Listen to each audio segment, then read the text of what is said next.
Why does food in anime look so good?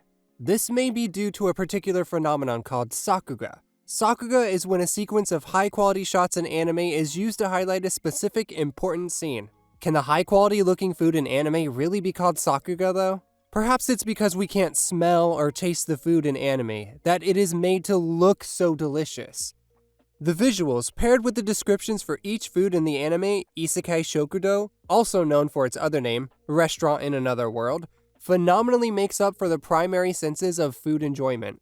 The general plot of the anime is that this small restaurant located in Tokyo opens its doors to another world every 7 days on Saturday.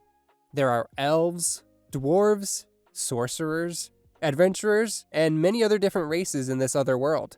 Though many of them are different, they all come to this restaurant on the day of Satur to do one thing: to eat delicious food. Personally, I have liked the isekai genre for a long time, and considering that I am a living person too, I also tend to like the food aspect of anime.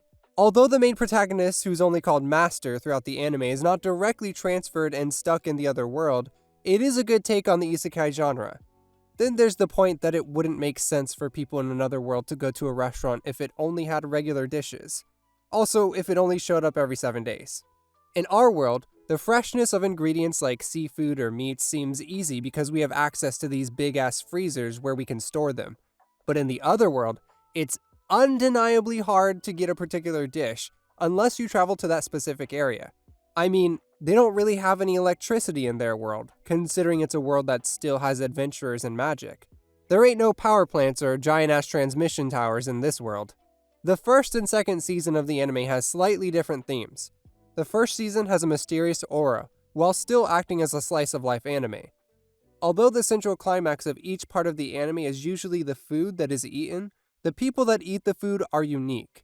Each enjoys different foods, like the mincemeat cutlet girl, the fried shrimp guy, the curry rice guy, etc. But they don't just plop the characters into the restaurant and expect you to connect with them instantly. The author wrote the story to introduce each character's background and story before actually finding and entering the door to enjoy the restaurant's superb food. 2 people, or 2 separate groups, are presented in each episode, split into 2 parts. One in the first half and another in the second half. They reuse characters in some episodes, making you really get to know each character's personality and their everyday lives in the other world. That's the exact same reason it feels like the genre of the anime changes from mystery to dominantly just slice of life. You feel like a part of the crew of Nekoya, and you keep feeling more and more familiar with them. Heck, at the beginning of the anime, we find the door along with Aleda. It feels as if we joined the crew along with her.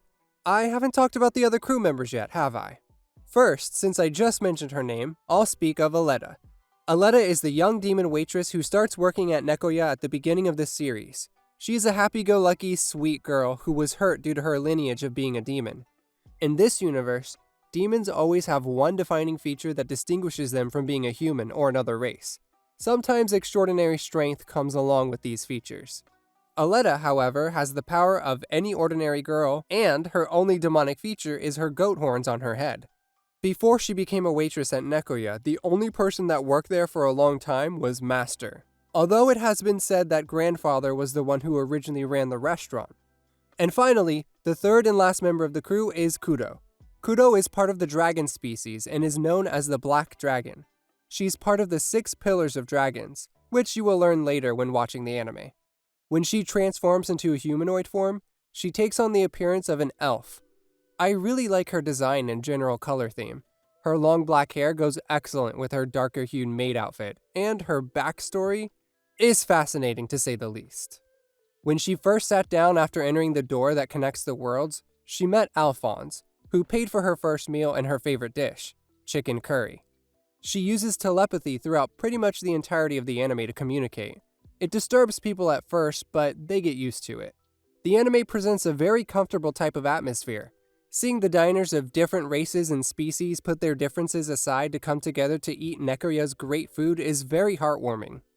Every single time a new or reoccurring character eats a new dish being introduced, the main themes play. There are 2 of them. The one that plays when the character eats it for the first time, and then when a new dish or more is introduced a moment later. You wouldn't really notice it unless you really pay attention or are very nitpicky about everything you watch.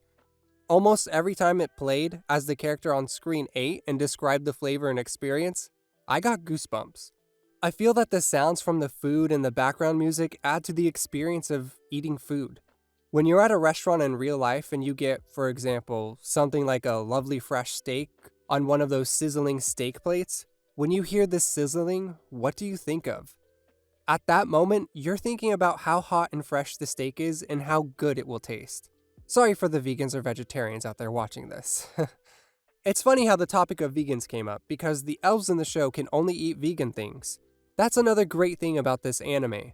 The master of Nekoya's cooking caters to anyone he cooks for. Actually, the thing he cooks for the elf in the first season is tofu steak. So I guess that it doesn't really need to be a steak made out of meat for the sizzling to add to the experience. What else can I really say about the art style? I've already talked about how the food looks excellent and everything in this anime looks excellent. So yes, I think it's time to give my final thoughts and opinions about the anime. My favorite characters are Alphonse, Adelheid, and the entire crew of Western Restaurant Nekoya.